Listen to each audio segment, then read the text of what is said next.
Hey guys, and welcome back to the channel. As the title suggests, very simple video. How much did I spend on my 1989 Mondial T, which I didn't buy in the best state. It had 13,000 miles and I thought it was the greatest deal in the world, but guess what? It sat for so long that, well, when I brought her home, she was broken for months.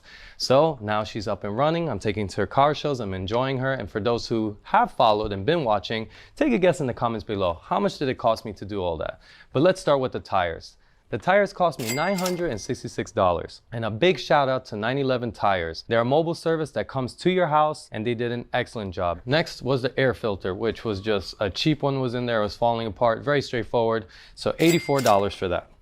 Next was the adjustment screw, which cost me $48. And if you guys were watching the channel, you know how much I hated that screw. It gave me all the emotions beyond confusion, happiness, anger. So now it's just a little souvenir I have, and I mean, it was a fun time, I guess.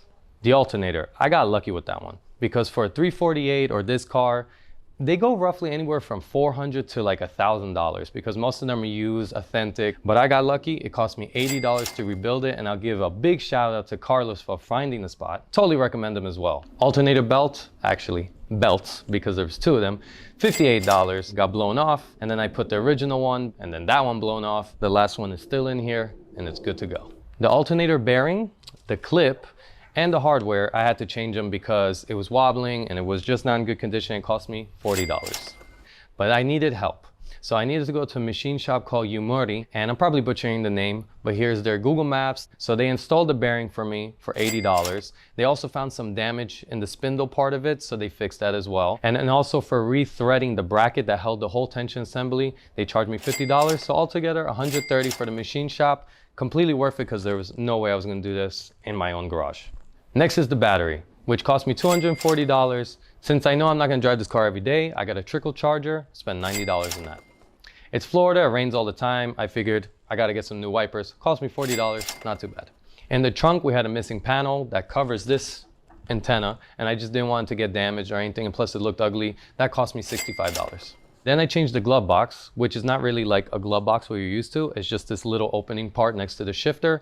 It's for like sunglasses, or I guess if you want to put driving gloves right there. That cost me $83. The original one was burnt, it was ugly. I figured it was an eyesore, so let me change it. But this car was so filthy that the amount of degreasers, chemicals, brushes, wipes, everything, that cost me $120 in itself. But the wheel wells look amazing now. Now for the oil change. I'm gonna have to look at this paper because we got a lot of things. So the main oil filter, $44. The pickup filter, which is another filter that's in the dry sump tank, that costs $9.50. The clip that holds that filter, $15.50. Didn't have to change it, but you know what? I didn't know until then.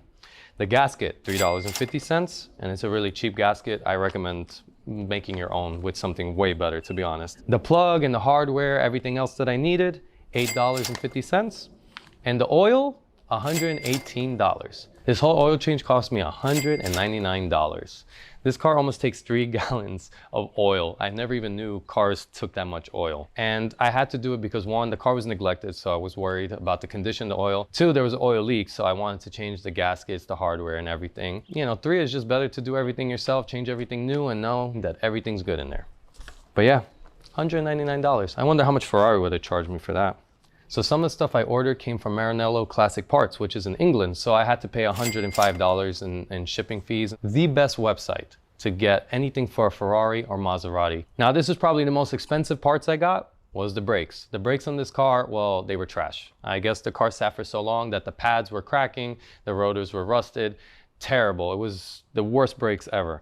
So the pads for the rear and back, I got lucky, $375. If I tried to get it anywhere else, they were, I think it was $700 altogether, almost $1,000, some ridiculous number that I was not willing to pay. And the rotors for all 4, $1,183. And the last thing I did, spark plugs for all 8, $235. It doesn't seem like much. When I was writing it down, I was like, it can't be that much. Nope, it came out to $4,141. Now imagine if I had to get Ferrari to do that. I think it would be an arm and a leg. So, very glad I did it myself. And for those who are watching, you're gonna wonder, spark plugs, well, I did change them, I just didn't put them to a video yet. So guys, thank you for watching. And like I said, this was a simple video. I hope you enjoyed it. See you soon.